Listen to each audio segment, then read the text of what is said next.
Now let's move on to second order systems.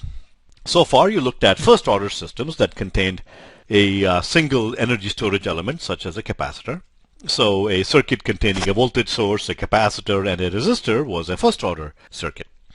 Now we will look at second order systems. So in these circuits you will have two independent energy storage elements. So for example, you might have a capacitor and an inductor, or you might have two capacitors that are independent of each other. Now, in such systems, we are going to get dynamics that are governed by second order differential equations, not first order differential equations. So to study second order systems, I encourage you to review complex algebra, which is in Appendix C of the textbook. So you need a little bit of that stuff for time domain second order systems that we will cover in the next two sequences. And then we'll use a lot more of complex algebra in the sequences for next week. And in case you're wondering what this bridge is doing here, in case my art is not all that good, this is a bridge after all. This is a suspension bridge. And in case you're wondering what this bridge is doing here, well, I will keep you in suspense. That was a pun, a bit of a poor joke. You will find out what suspension bridges or bridges have to do with second order systems later on in the course, and you will see some surprising, exciting stuff. All right. To motivate the study of second order systems, let us look at a very familiar situation. Okay, that of a inverter driving another inverter. Okay, we saw this as a motivating example in our first order systems. Well, it turns out that under certain conditions, this is a perfectly good system to study for second order systems as well. So let me draw out the equivalent circuits for these two inverters. So bear with me for a couple of seconds while I painstakingly draw it out for you. Okay, so let's have a 5 volts supply, Vs. I have a load resistor, and in this case, let's assume it's 2 kilo ohms, and I have my MOSFET. Okay, so this is my first inverter. And let's say my MOSFET is driven by some input, and this input is some sequence of ones and zeros. Let me call this node A. This MOSFET drives a second inverter. Okay, this inverter drives a second inverter. Let me draw that inverter here. There we go. This is also 2 kilo ohms, and this is also 5 volts. And here is where I take the output C. So this is my input A, my intermediate node B, and my output C. So I'm going to connect my first inverter to the second inverter input. Okay, and in here, just to be clear, let me connect up the ground nodes just to show you the connections very, very clearly. So let me mark this node as B, and of course this node is marked C. Let me also draw out the some of the parasitic capacitances and so on that we see in this circuit. So the reason I call them parasitic is it's not something I usually see, but it's something that appears whether I like it or not. And so here is my capacitor between, and let's say this capacitance models the gate to source capacitance of the second MOSFET. Okay, it may also include the capacitance of the wires connecting the output of inverter A to the input of the second inverter as well. So all of that, put together, let me just call that CGS. Okay, there is my capacitor. So here is where I show you the gate to source capacitance of the MOSFET.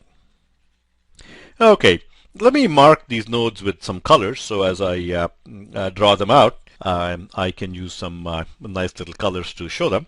So let's mark this. Let's mark this with yellow. Okay. Let's mark the node B with green, and let's mark node C with what if we say purple? Okay, there we go. So I'm going to mark these nodes with these three colors so that when we draw out the waveforms, those will be pretty clear. So here is our circuit, and this is our MOSFET inverter driving another MOSFET inverter. So now what I could do is I could look at what the waveforms are going to look like at A, B, and C and see if they match our intuition. So based on what we know so far, I can draw out the waveforms for this little circuit. So I'm going to plot the waveforms at A, and that is going to be VA. Waveform at B, that's going to be VB, and the waveform at C in purple is going to be VC. Okay, so let me start with the waveform at A, and let me pick yellow. So let's say the waveform at A is some square wave that looks like this. 0 to 5, back down to 0, and then I go up, and then back down to 5 again, and then I keep going. Okay, so that is my waveform at A. Okay, next, let me plot the expected waveform at B. And notice this little capacitor here, and let's say the RC time constant here is pretty large. Okay, so what I'm going to see for at VB, so the waveform at B, call that VB, is going to look something like this. So my as I apply a low voltage at VA, I'm going to get a high voltage at VB. And then when A jumps up to a high value, B gets pulled down low, so the B node gets pulled down low, and it goes down pretty fast. And the reason it goes down pretty fast, as you will see in this demo, is that the on resistance, okay, on resistance of the MOSFET is very, very low. Okay, so B will go down pretty nicely as you expect, pretty quickly. Then I go up here, and now when A rises again, okay, so when VA rises, what happens?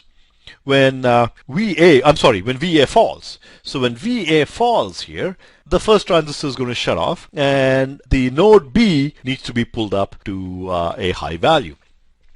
But now notice that the capacitor is initially charged to a low value, CGS, and it needs to charge up through the 5 volt and the 2K resistor, and there's the CGS. So in this case, let's assume it's a pretty large time constant, and so what I expect is something like this. I'm going to start off at 0, and I'm going to see some kind of a rising waveform that looks like this. Okay, and this is going to reflect some time constant. Okay, tau time constant for this will be reflective of 2 kilo ohms times CGS. Let's assume it's a pretty large time constant. Then when VA rises again, this is going to drop because R on is very low. It's going to drop quickly, and then it's going to continue like this. Okay, so this is what you would expect. No, no magic here. Let me switch to purple for VC. So now, because VB has risen slowly, what does VC look like? So VC will start off at 0 because VB is high, and then it goes up to 5 volts, and then it continues at 5 volts, and then at this point, VB starts to rise. At some point, VB is going to rise high enough to hit the threshold value for the MOSFET at the second inverter. And so because the MOSFET turns on, so as the voltage at B goes above the threshold value for the MOSFET at the whose input is B, the output is going to fall. So here at some point, the MOSFET output, okay, the second inverter output is going to fall, and then I'm going to continue on down here. And then as VB at the signal at B goes down, the output at C is going to go up again. This is what it's going to look like. So this is what we know. Okay. The bad thing that has happened here is that notice that this delay has happened.